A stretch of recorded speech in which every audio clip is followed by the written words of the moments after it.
So, Chrystia Freeland went on to CNN after they announced the tariffs that Justin Trudeau, the resigned prime minister, but kind of still has the responsibility of prime minister. It's an absolute mess in our governmental system right now. Says he has a plan after he spent, 15 minutes and got all of his ministers to boo-hoo, woe was me out all across social media, playing this mind trick on people. He doesn't want to bring back Parliament. He's got it under control, according to him. So, Colin Rugg says Justin, Canadian Prime Minister candidate Chrystia Freeland, says Canadians are super hurt by the new tariffs, begs Americans to just cut it out. This is supposed to be the former finance minister. You can tell how great she is at her job. The lady who was responsible for delivering the fall economic statement back in September and then delayed that till December and then decided on that day she was going to resign. She's such a good finance minister that she doesn't understand the situation and she's just going to say, cut it out. Those literally, these are grown adults sounding like children and acting childish with this. So, listen to what she says on CNN. Americans have to understand how hurt and frankly how furious Canadians are. Our sovereignty is being challenged, and so regular Canadians across the country are coming up with ways to stand for Canada, to fight for Canada. He says our sovereignty is being threatened. Where was all this when the WEF penetrated Trudeau's cabinet? What about, was our sovereignty not protected then? We allowed outsider, big, giant globalist organizations to infiltrate in Parliament. That's not a threat to sovereignty? How about the open borders policy? If that's not a threat to sovereignty, we don't have protection of our own nation. If we don't have protection of our own nation, then what's the point of a nation? But no, because Donald Trump decided to pick a fight with me. Oh my God. Woe is me. Oh my God. How could you do this to us? Let me play that again. Americans have to understand how hurt and frankly how furious Canadians are. Our sovereignty is being challenged, and so regular Canadians across the country. Our sovereignty is being challenged. God, if only there was a way to not get influence from foreign governments or giant globalist entities and bodies influxing our nation and diminishing our sovereignty for many, many years now. Oh, she doesn't mention about that because she's part of it. She doesn't care about sovereignty. She's part of the organization that doesn't recognize sovereignty. He works for the WEF. He's a member of these globalist tirades that don't give a damn about sovereignty. The reason we have an immigration crisis, the reason we have open borders policy, the reason we have this horrendous measure, and the reason we have these tariffs. And methinks that they want this to happen. They want this to happen to try to duke it out with Donald Trump. They think this is somehow a win. That this is a united front against, from the globalists to the game show host. They think that this is some sort of great battle, WWE style. Woo! But who's it gonna afflict? Who's that gonna destroy? Us. And we don't get a say in any of this. Because if we did, we would have told our Canadian Parliament to get off their butts and focus on the damn border. Like we should have done years ago. Are coming up with ways to stand for Canada, to fight for Canada, to defend Canada, but mostly to say to our American neighbors, guys, just cut it out. Just stop it. This is a terrible idea. And yes, we are going to use all the tools in our toolbox. You mentioned a little bit earlier how the United States depends on China, critical minerals and metals that you need for semiconductors, that you need to build electric vehicles. Well, guess who also produces those? Canada. You depend on us for a lot, and we are happy to work together, but it's got to be a two-way street. Yeah, it's got to be a two-way street. So, and the only way we can get a two-way street if you actually sit down and talk like adults, be rational, do what Daniel Smith did. Go down to Mar-a-Lago because somehow she was able to convince Trump to give an extension to the deadline. So if that was possible by her, imagine if all the other premiers and all the other members of parliament did the exact same thing. Came together, come with an official argument, official stance, come together with action to negotiate with Trump, and come together like rational adults and talk it through. Negotiate. You're talking to Mr. Art of the Deal here, for God's sakes. Not that hard to figure out. And Trump gave you the option. Trump gave you the option. But they're not willing to do that. They're not willing to do that. And since Chrystia Freeland and all the others don't want to do it, then Donald Trump's not going to do it either. So, here's just to remind people, Chrystia Freeland, the former deputy and finance minister, is not only an active member of the World Economic Forum, a granddaughter of a Nazi, and a horrific politician. She co-wrote the biography of George Soros. That's why she did all those interviews with him. Not only to get into the World Economic Forum and to kiss his ass repeatedly to get a position in parliament here, but also she co-wrote the biography for him and is also the author of Plutocrats, which is resembling to be a manual for her current policies. And you can see underneath that, I tweeted out with the picture here. This is from, I think it's Foreign Press or Foreign Relations Magazine. I think that's the publication. And it says, Chrystia Freeland, editor at Thomson Reuters Digital, is working on biography of George Soros and is the author of Plutocrats, The Rise of the New Global Super Rich, and the Fall of Everyone Else. She's writing what she's doing. She's like Murder, She Wrote. She's writing exactly what policies she's implementing on Canadians.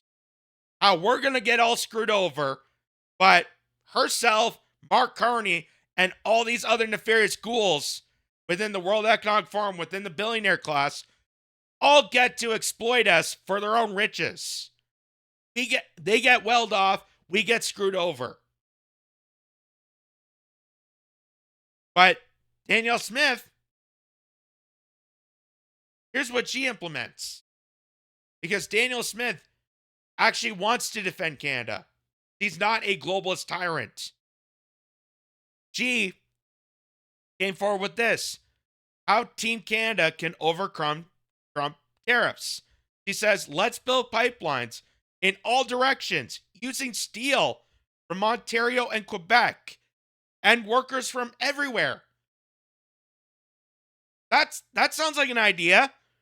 That sounds like an idea. Why don't we use our resources among other provinces and build up the nation? That almost to me sounds like socialism. That almost sounds like you want to nationalize our industries. That would actually be a major benefit for Canada.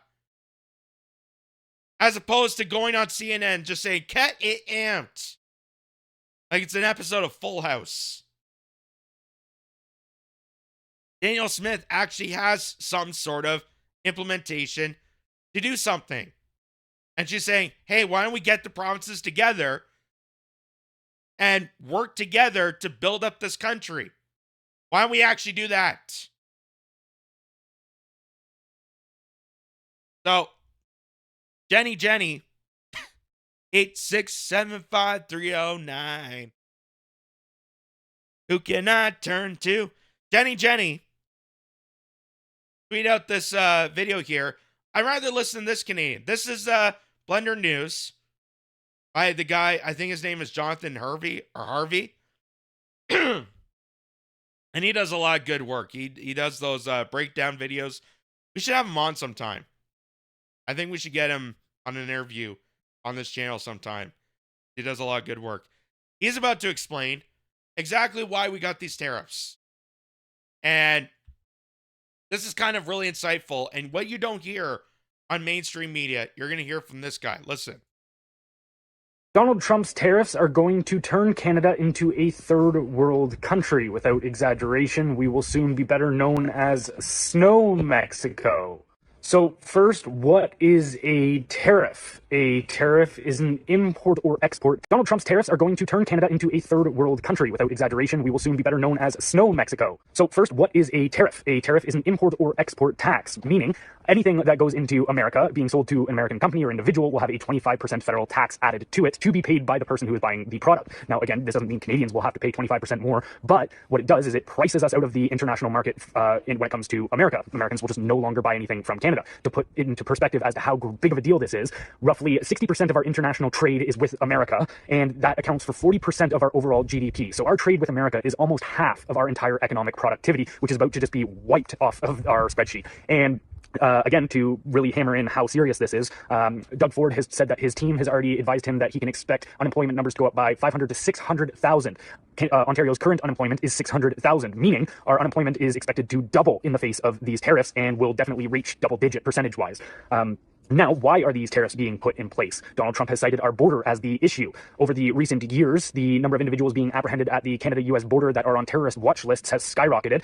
So to put as a comparison, it's roughly 350 individuals on terrorist watch lists apprehended at the Canada-US border compared to 150 at the Mexico-US border, meaning Canada is now the preferred route into America for terrorist and criminal organizations because of our lax immigration policies. For instance, Trudeau has turned Canada into an open border experiment over the last few years. Even just today, the Globe and Mail reported that 50,000 international students have not been showing up for class, meaning we have people that just, come here due from international student status and buy their way into Canada essentially, and then just disappear once they're here.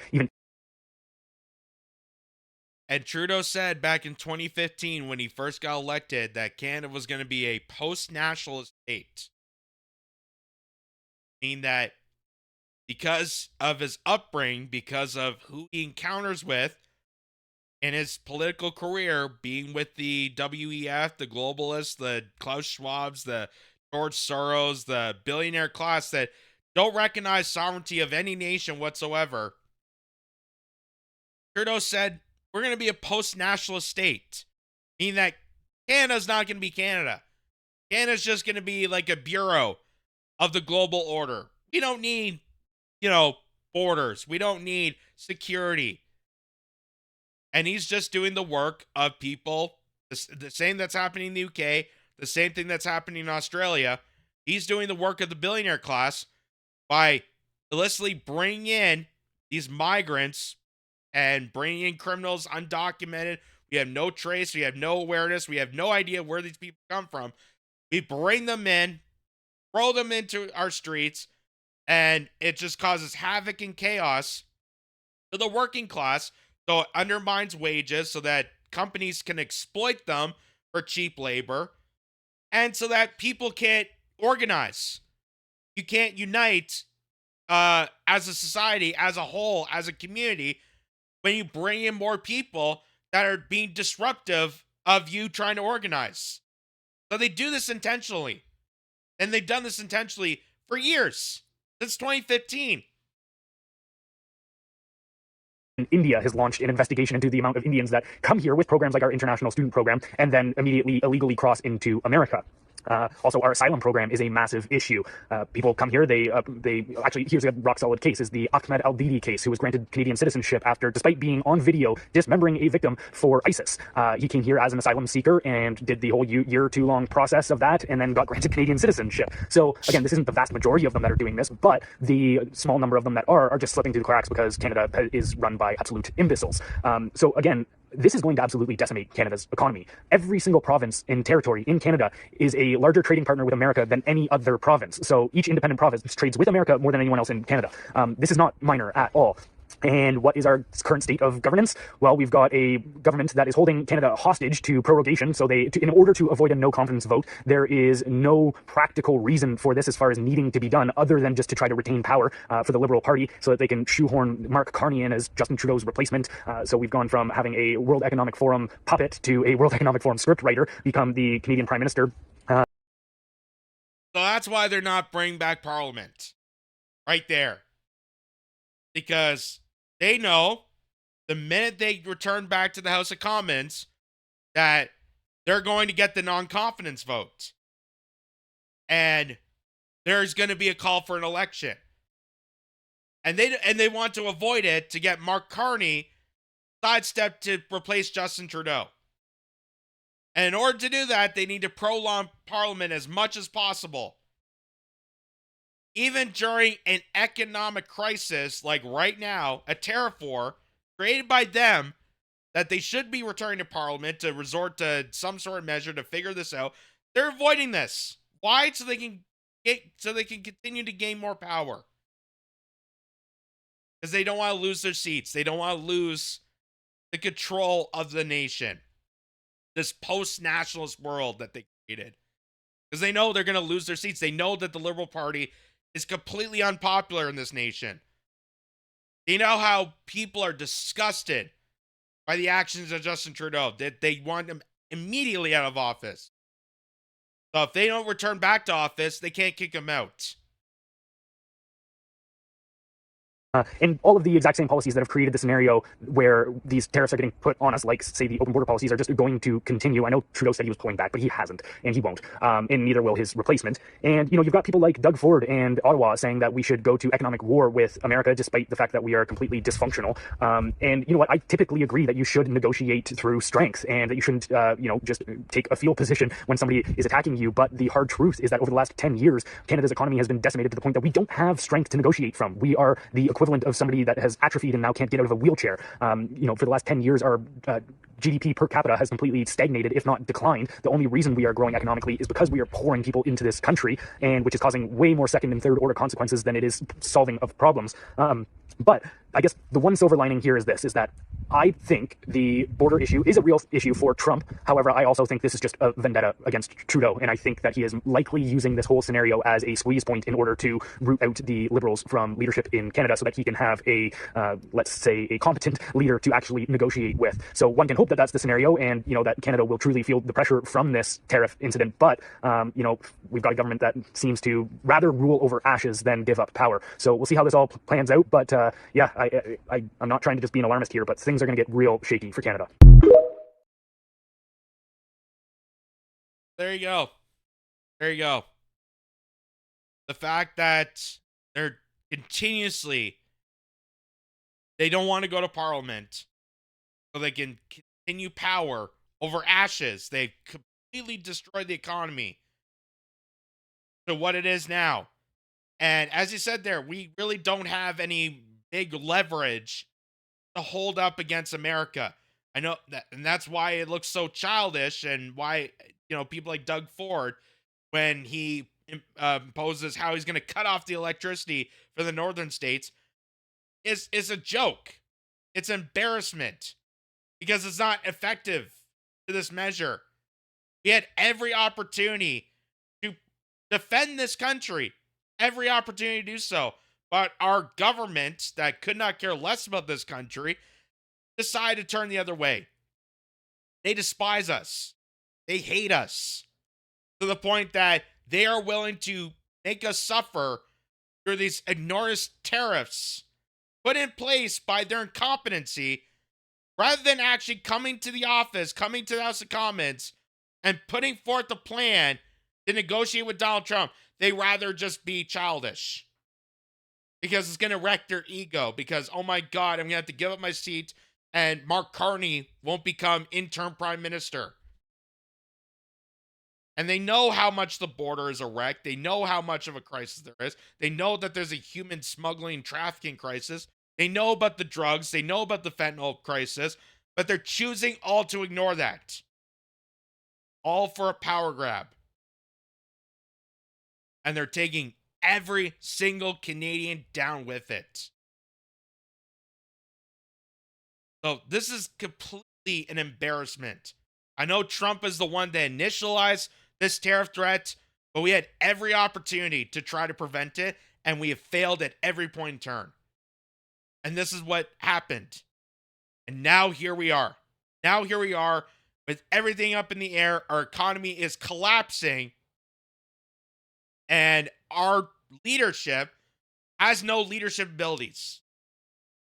Because a true leader would have done the actions that Daniel Smith, or at least done what Pierre Poilievre did, and come out with some sort of plan. But Justin Trudeau doesn't want to give up the power. People within the Liberal Party don't want to give up the power. In fact, partially why he resigned, prologue Parliament saying that they wanted to pick a leadership before they go back to the House of Commons on March 24th. And yet there's a tariff war that's happening, and they refuse to go back to the House of Commons. And they'll just find some excuse to prolong that. Because they don't want to give up power. Because giving up power from them means that there'll be a likely chance that the WEF, the globalist powers would be that brought up Justin Trudeau through the Young Leaders Summit, when they penetrated Trudeau's cabinet, they're all going to get ousted. They're all going to get ousted. And they think they got a shot against Donald Trump to try to build up some political points. What little they have left. They have nothing. They have nothing in result of this. This is brought to you by Ground News, the versatile news app and website that gathers all the world's media on one place and allows users to compare coverage. Ground News gives you the access of thousands of sources worldwide, allows you to see the media blind spots, and even gives analysis on the bias and factuality of those stories. Weave your way through the mainstream narratives, the corporate lies, and have total access to find complete information that you deserve. Click on the link below and get 15% off a subscription. Be critical, be informed, be ground.